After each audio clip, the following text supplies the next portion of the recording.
Rain on the glass, name on the dash. Out here we clash. Came from the islands, landed in the cold. Folks talk sweet, put the names in bold. Washington Nights with a Pinoy crew, brown skin, sharp sight. Yeah, we see straight through. Hey! We're back again, guys. Washington Pinoy Shooters. Katatapos lang ng event. Well, hindi it's not actually an event. Small Small shootout lang. So, dito ulit kami ngayon and ang topic namin ngayon is about safety. For universal safety, gun safety or yung tinatawag na for basic gun safety. Ano-ano ba yung mga for basic gun safety? The 4 rules of gun safety. Treat every firearm as if it were loaded. Anong masasabi mo doon? Ibig sabihin, whenever you handle a firearm, ititreat mo siya na loaded siya. Kahit pa, halimbawa, humiram ka ng baril. O ito, baril. Tapos, ay, wala yung bala. Hindi pwede yun.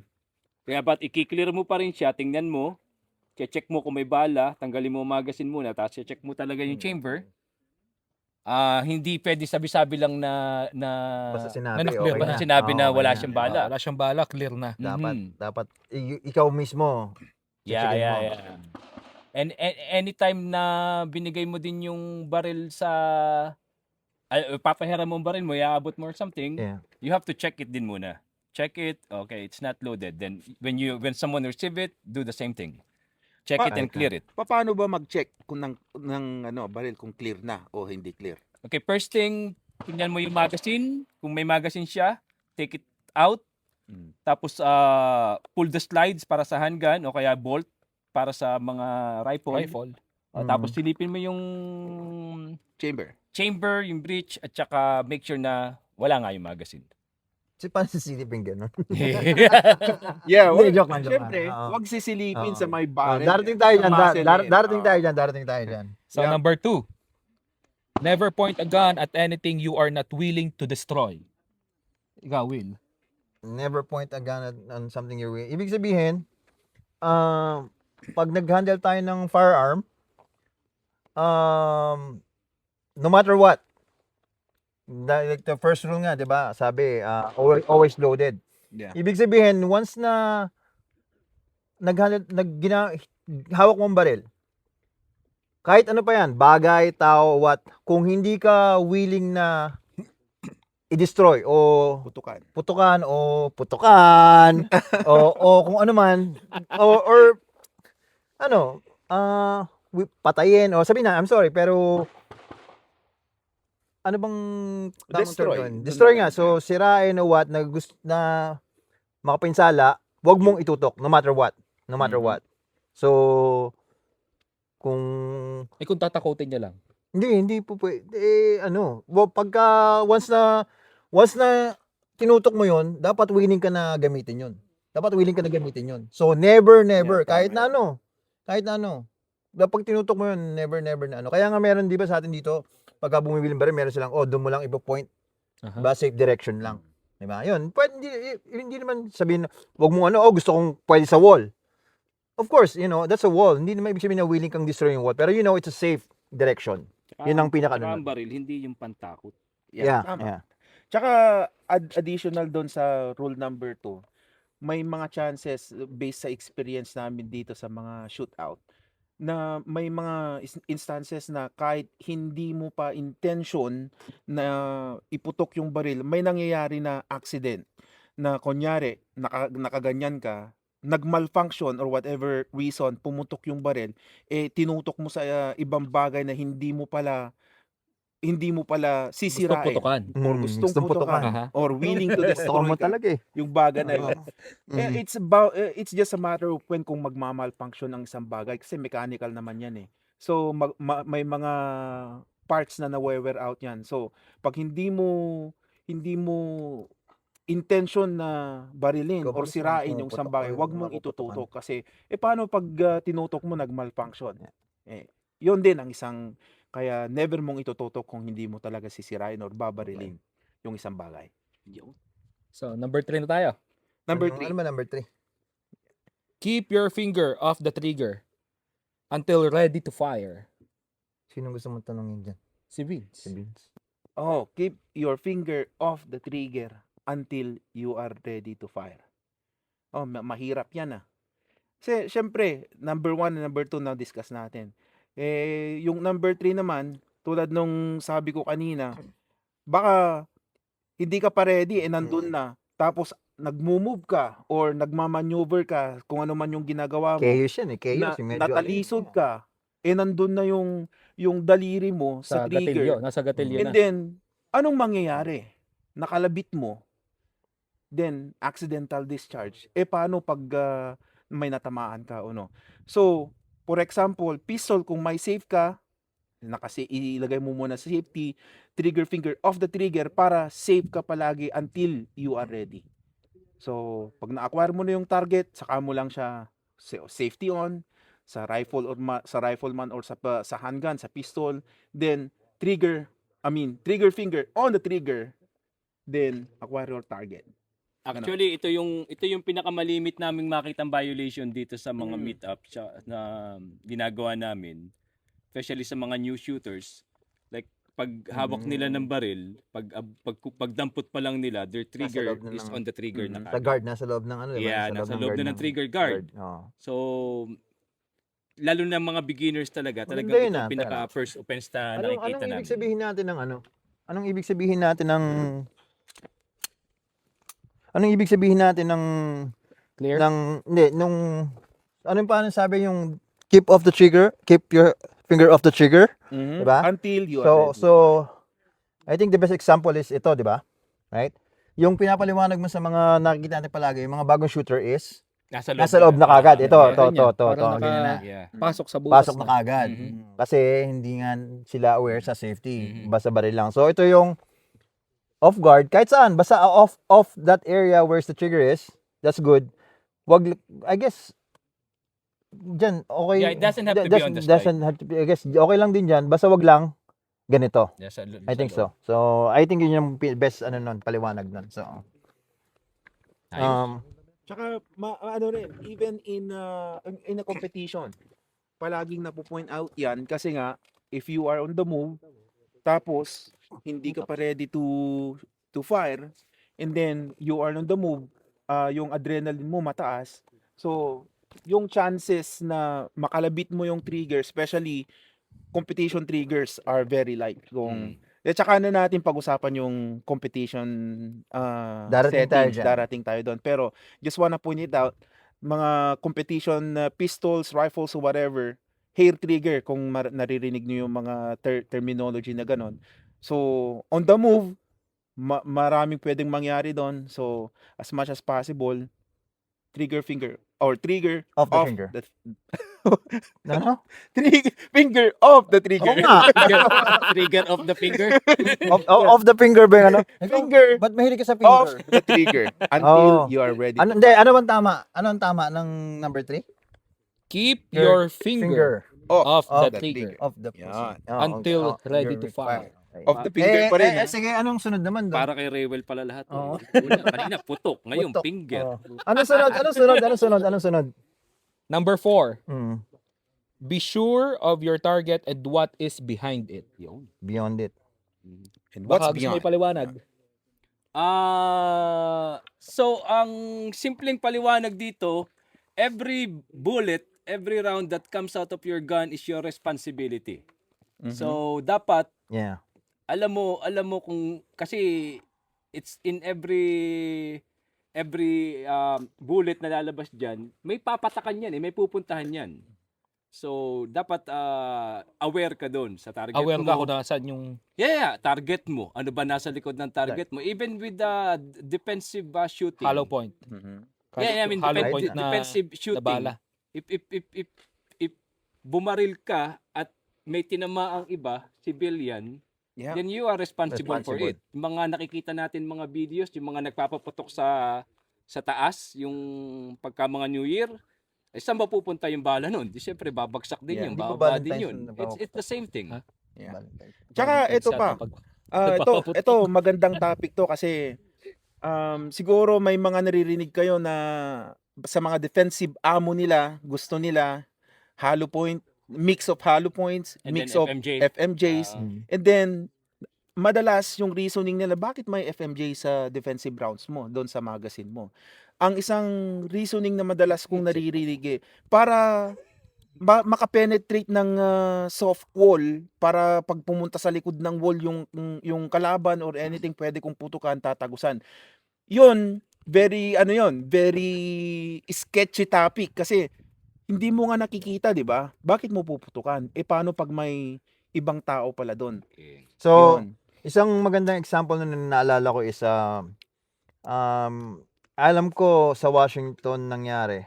Hindi ko lang or basta napanood ko siya or nabasa na merong shooter sa mall tapos na corner sila ng SWAT sa department store clothing store. Nagtago yung mag-ina sa dressing room. Ngayon, nung pinutukan ng SWAT team yung perpetrator, sure, they got it. Pero yung mga nakalagpas na ammo, which is rifle rounds, tumagos sa wall. And guess what? Tinamaan yung anak actually. So, best example yun na pero that's very kasi hindi naman nila alam na nasa likod. Pero that can happen. That can happen na. Kaya dapat alam mo yung what's beyond your target. Right? Yung number 4? Yun ang number 4. Yeah. Okay. So in general, para sa akin, it goes hand in hand. I mean, if you follow for all of them, Yeah. diba? If you Sundin follow mo lang all, to, sundin mo lang lahat. to, Yeah. you're good. You're Yeah. good. At saka hindi naman yan sa mga bagong, kahit ako nung aaminin ko nung nagkabaril ako, probably broke all of them. Lahat, hindi, sigla kasi, uy, baril, di ba? Parang sa Pilipinas dati, mahilig ako sa Parang mga laruan ang kamag-anak. tingin mo. Oh, yeah. So, sa akin, uy, baril, yung sinasabi nilang, I did that. Pero, hindi ko alam. Pero the more na reviewin yan, the more na ma-experience the more na maging kayo, na lagi nyo binabanggit, tumataas ang awareness. Tumataas ang awareness sa gun safety. And, nai-ingrain sa brain nyo. Tapos, pag nakikita nyo sa iba, uy, ano yun Muscle memory. Oh, nagiging, ano yun So, mas nagiging aware. Yun, Tsaka, ganun. naman, kaya nga may mga nangyayari pa rin, kaya nga may accident na tinatawag. Pero pag finalo natin tong 4 basic or universal gun safety na tinatawag, yung chances na magkakaroon ng hindi nating gustong mangyari ay mas slim. Mas slim. At syempre may mga pagkakataon na talagang hindi maiwasan, pero yung chances talagang mas mababa na magkakaroon ng yung mga ganong bagay na hindi inaasahan. So, syempre, bago natin i-close to, ano sa tingin yung pinaka-importante outside sa 4 basic na pwede pa nating idagdag sa 4 basic or universal safety rules ng gun safety? Siguro, sa tingin ko yung PPE. Yan. Galing. Galing. Yun. Yung PPE. Ano yung Ano ang ibig sabihin ng PPE? Yun lang, hindi ko alam. Set up yata. PPE lang ang alam ko. PPE. Anong PPE? Yan, magandang topic to guys. Very, very important to. Especially Baka iba yung mabanggit ko Oh. sa meaning ng PPE. especially pagka Pepe. nagpa-practice tayo. Madagdagan Talagang May madagdag na, importante yung na letter. 4 basic, pero on top of that, isa ito sa dapat nating isaalang-alang na hindi dapat kaligtaan. Ano, PPE, Pag Tops. nag-i-event kami, yeah. Yeah. Number 1 Ano na ba, PPE? inobserbahan yan. Personal Protective Equipment. Equipment. Iyon. Ano bang yung mga personal protective equipment sa pagpa-practice baril, or sa, sa handling, pagbabaril? Sombrero. Yan. Wap. Hindi, alam mo, sombrero nakatulong din. Hindi, basically is eye and ear protection. Yeah, tama. Lalo-lalo, itong dalawang to napaka-importante. Mm. Dahil yung mata natin, pag natamaan Napakaraming yan, napakaraming Yeah. Marami nang what else? nangyari. Hindi lang yun, yung suot natin, yung garment. From your shirt to your pants, o naka-short ka, it's okay. Shoes, especially yung mga shoes natin.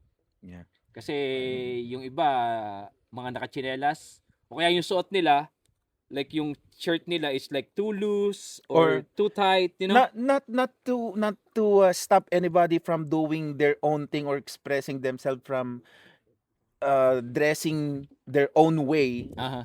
Pero pagka pumutok ka sa range or outdoor range, naka-spaghetti ka or nakasando ka Gustong lang gusto nito Oy, yun. or Gusto ko yata yun. or may mga May butas brush, yung may mga butas Pwede ko yung ba kunin talon mo or ano. Ano yung mga pwedeng mangyari pag ganun yung suot natin? Bakit Yeah, yun nga, importante na wag nating Yung gawin hot yun? brush. Yung Hot hot brush. brush na Yeah. nag-eject sa napakarami bago yan. Napakarami yan. Si Pag YouTube, pumutok makikita ka, niyo yan. especially sa indoor range, tight yung lane eh. Yeah. Usually mga 1 meter wide Mhm. lang yun. Mhm. 1 meter, 1 yard. Pag, syempre, pag pinutok mo yung handgun o rifle, yung ejected brass, nagbabounce yun sa wall. Minsan, minsan pa nga, bumabalik sa'yo. pag wala kang sombrero, pumupunta dito, nangyari na sa akin, Paano? dito, sa in between your glass and your eyes. Mainit yun. Mainit, nagka-peklat ako nun. Mhm. So, every time nun, palagi na akong nagkakap. And yung hot Oh. brass, pwedeng mag-bounce sa binanggit ko kanina. Oh yeah, lalo na pag shirt. naka-hoodie Ito, ka. yeah, yeah, Yung yeah. may Ito, hood ka na kunwari, ganito, nasasalo dyan eh. Oh, yeah. bigyan natin ng Nakaka-catch. example kunwari. O sige, nasa range ako. Pumutok ako. Hot brush ngayon. Kahit na naka-sweatshirt ka, di ba? Eh, Oh, pumasok kahit ito, ngayon. ganito Yun suot nga, mo. oh, Ano yun? naka-sweatshirt. May hawak akong baril, kunwari ganun. Anong Minsan may course of pumapasok action? pa din eh. Hindi, kasi it's about safety. So, anong course of action natin na ano? Anong course of action natin kunyari may hawak akong baril? Tapos nasa Unload range mo ako. muna yung baril. Unload. Number Unload one, mo muna yung baril. Siyempre, mabibigla ka nun eh. Yeah, unload and clear it. Bitawan mo Presence muna of yung mind, baril. no? Oo. Ilagay mo dan sa Mahalaga yun. desk, sa table mo. Mm. And then, do your thing. Wag mo yung pagsabayin yung Iikot ka lang. yeah. Punta ka lang sa YouTube sa YouTube eh. Marami Marami ka na kang makikita na makikitang mga incident nun eh. So, napag-usapan natin yung 4 basic kasi para sa akin they all go hand in hand at saka hindi lang since Washington Pinoy shooters tayo, we talk about guns. Yun ang hindi lang basta para sa akin hindi lang napaka-importante ng hindi lang importante magkaroon ka ng baril. Matuto ka, be proficient about it, how to use it. Pero ang pinaka-importante sa lahat, unang matutunan is hindi yung paghawak, but yung safety. Yeah. Yung safety. Pag may baril ka, pero hindi mo alam safety, I don't think it has value on it. So, kailangan malaman mo muna yung safety bago ka magkabaril. I mean, that's my opinion. I don't know about you guys. So, Yeah, tama 'yun. Maraming mga beginners na first time gun owners or even long timer. Yeah. Napansin nyo ba? Mga long timers na bumabaril, they neglect safety, especially safety glasses. Marami na tayong events na marami tayong mga nakakahalubilo. They've been shooting for like 10, 15 years. meron pa nga, nasa service, diba? Sabi nyo, Yeah. na-deploy sila. I Yeah. don't need that. Pero It don't sure, matter. eyes. Kahit, let's say, 20 years ka nang bumabaril. If you Especially if neglect you're safety, shooting still targets. Yeah. Mm. If you neglect safety, it's just a matter of time. It's just a matter of when. Yan. Kasi, just imagine, na magkaroon ka ng ricochet, fragment of yung jacket ng bullet, nag-ricochet, pumunta sa mata mo, game over. Mm. Isang incident lang yun, game over. Yeah. Wala ka ng mata nun. Tsaka kahit sa maraming na tayong nagawang event for the last 5 years, lagi nating binabanggit yung safety. Kasi ang goal naman natin just we do events to have fun and then we go home to our families safely. Yeah. So that's the main thing, kaya laging napaka-importante ng safety. So I guess tatapusin natin dito kung wala kayong may dagdag, no? Tsaka syempre kung meron kayong may comment or kung meron kayong experience about sa safety, pwede yung share dito, pwede natin yeah, kung anong comment talakayin yan. sa mga susunod na videos. Yan. Anything May more? dadagdag ka pa? Wala na. No, so yun, tignan nyo yung abangan nyo yung mga namin, gusto namin kasi matagal ko gustong gawin pero for some reason hindi ko nagawa. Pero mga fundamentals, then review. Lahat 'yon hihimayin natin.